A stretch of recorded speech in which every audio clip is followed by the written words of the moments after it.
The movie opens with a beautiful woman named Ashley arriving outside a prison.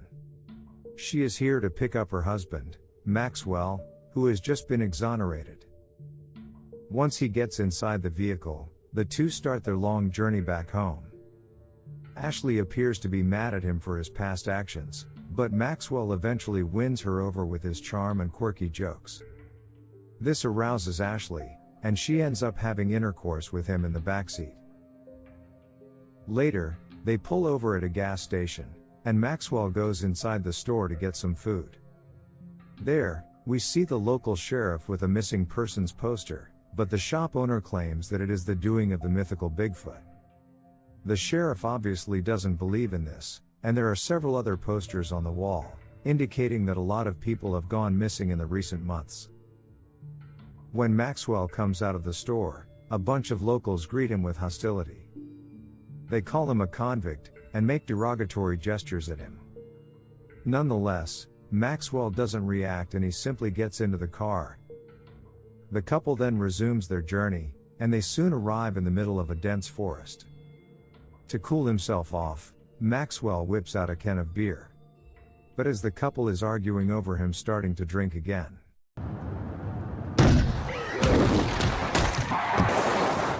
the car suddenly hits someone. They nervously go outside to check, only to find a mutilated and bloodied man. Maxwell feels sorry for the guy, but he believes their car didn't do all this.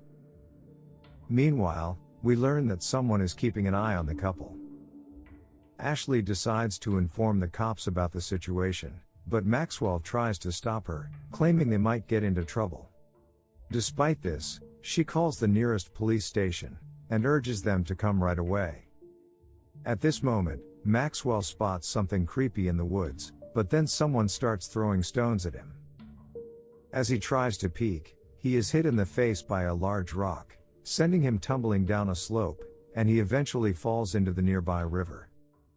Ashley quickly goes after her husband and spots him lifeless in the water. This prompts her to jump into the dangerous river. She manages to grab him, but the job is only half done as the currents are too strong. Nonetheless, Ashley somehow manages to navigate through the waves, until she reaches the shore with her husband. She then frantically performs CPR on him, bringing him back to life. Maxwell is disoriented by the knock, and he doesn't know how he ended up here. Back on the road, we catch a glimpse of the perpetrator, which is a gigantic hairy being. He single-handedly pushes the couple's stranded vehicle down the slope, and drags the mutilated corpse away. At the police station, the local sheriff talks to his deputy about the recent missing cases, and mentions the Bigfoot stories he's been hearing from people. The deputy, who turns out to be a Native American, claims that the stories might be true, and in their community, they have named the beast as Oma. However, the sheriff doesn't believe in supernatural stuff. He is then informed about the distress call received from the woods earlier, so he goes to the location to investigate. Back at the river shore, Maxwell's condition has still not improved. But fortunately, Ashley finds a lighter in his pocket, and uses it to light a small fire. She then removes her clothes and sticks to her husband, after which his condition finally begins to improve. Up on the road, the sheriff arrives and begins his investigation. He finds no one around, but when he looks down the slope, he spots the overturned car. After concluding his search, the sheriff calls his deputy and requests for urgent backup.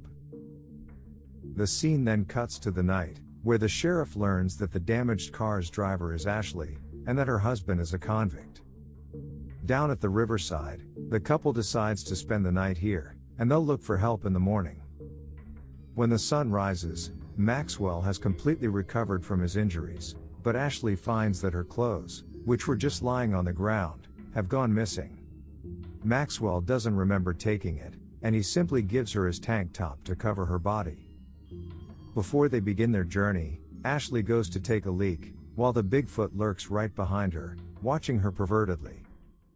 He then scoops up the mud containing her urine and smells it.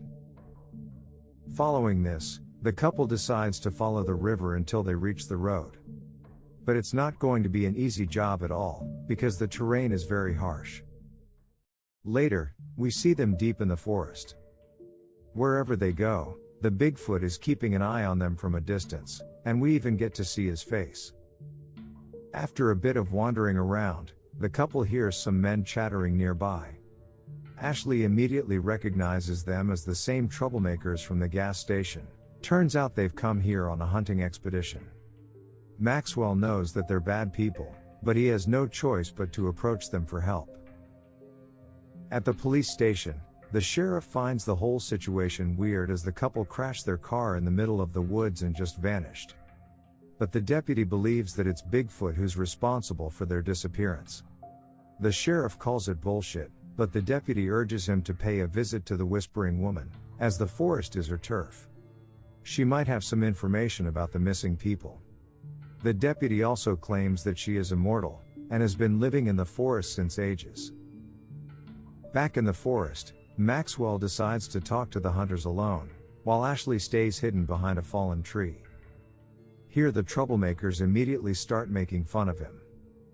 When Maxwell asks if he can use their phone, all of them begin making excuses.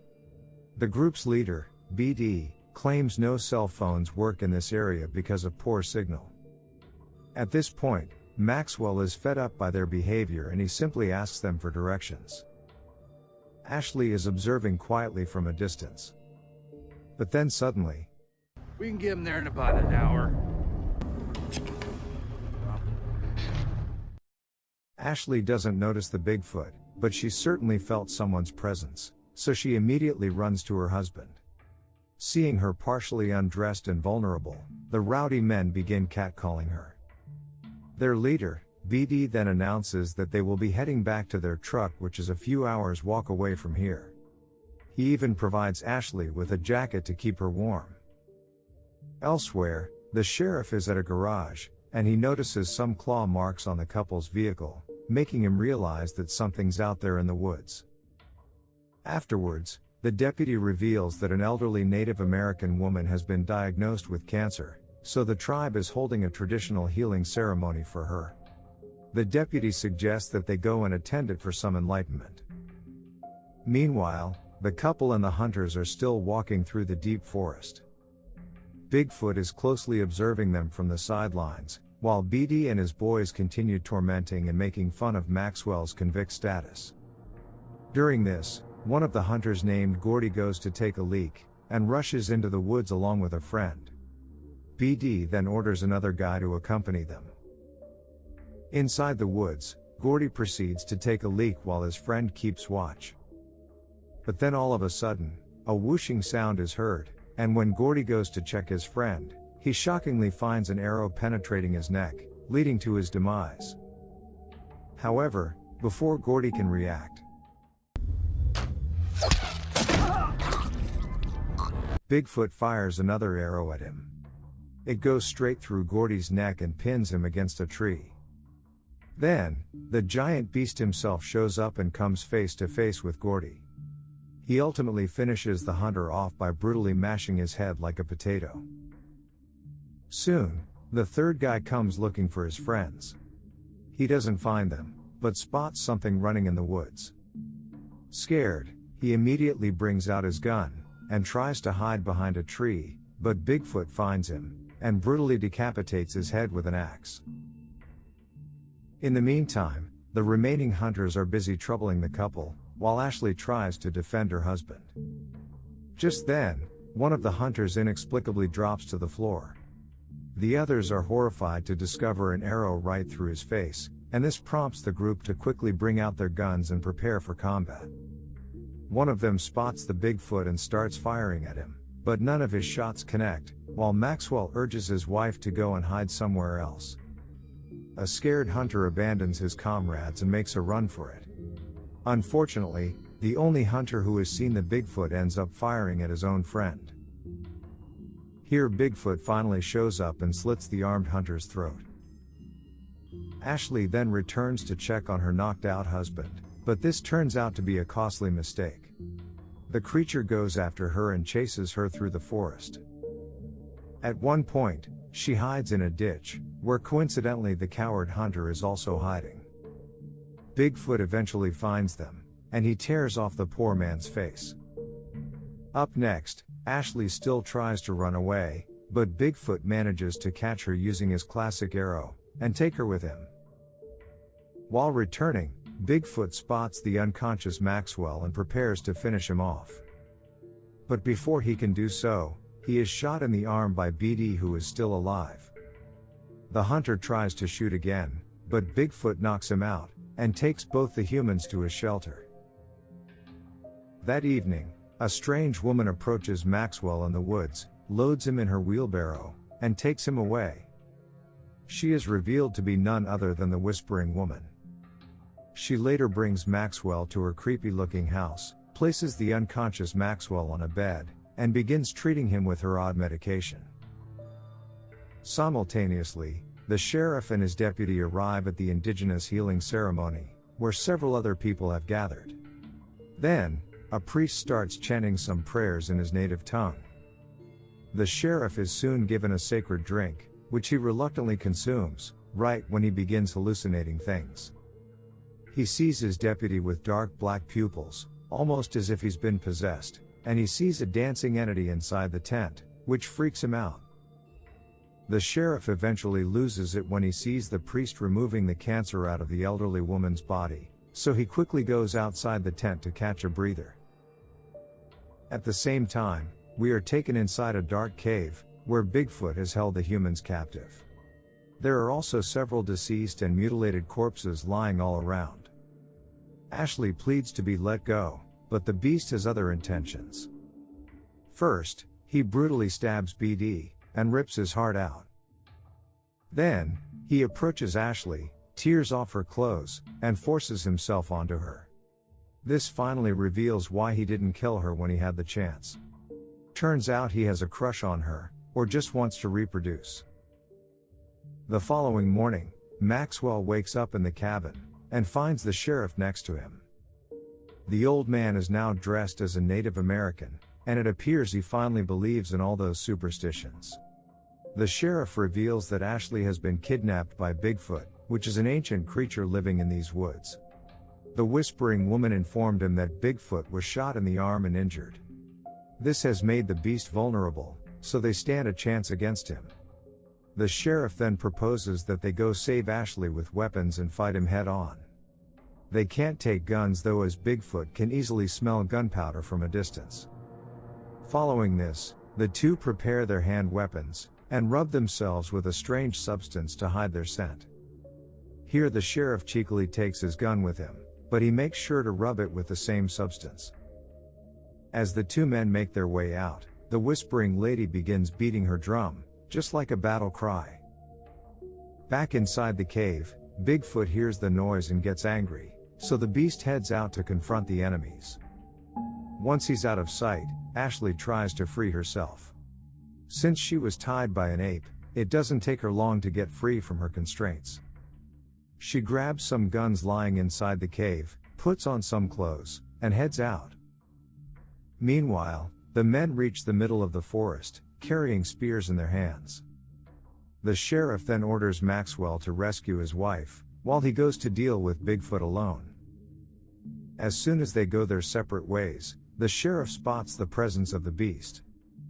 This frightens him, so he immediately ditches his indigenous spear and brings out his gun.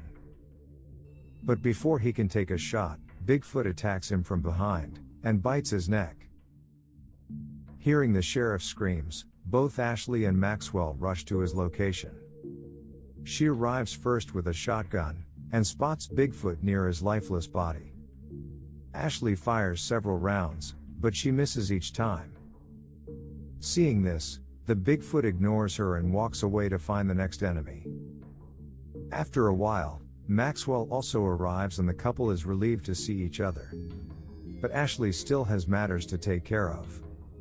So, she follows Bigfoot into the woods, and shoots him a couple of times. She then returns to her husband, and we can hear the beast crying out of agony.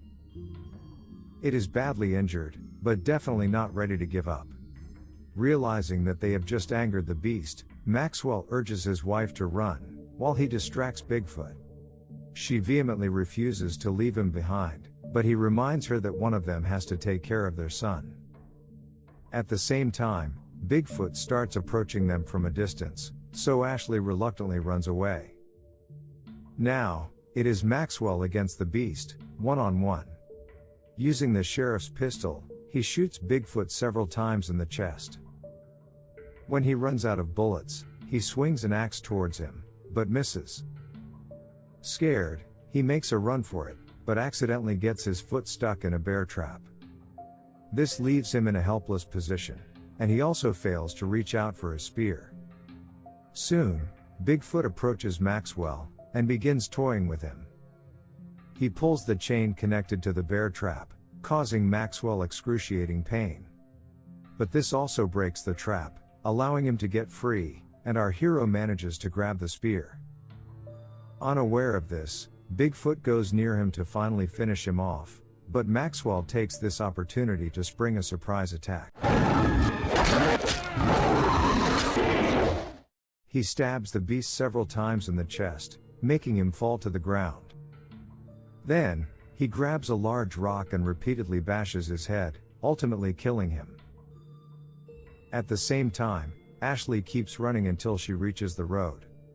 It appears that the couple finally has a happy ending. However, when Maxwell is resting on a tree, he is suddenly pierced by some arrows. Before the film ends, we spot 3 massive Bigfoots coming towards Maxwell, which means there is more than one Bigfoot in the area, and their reign of terror has just begun.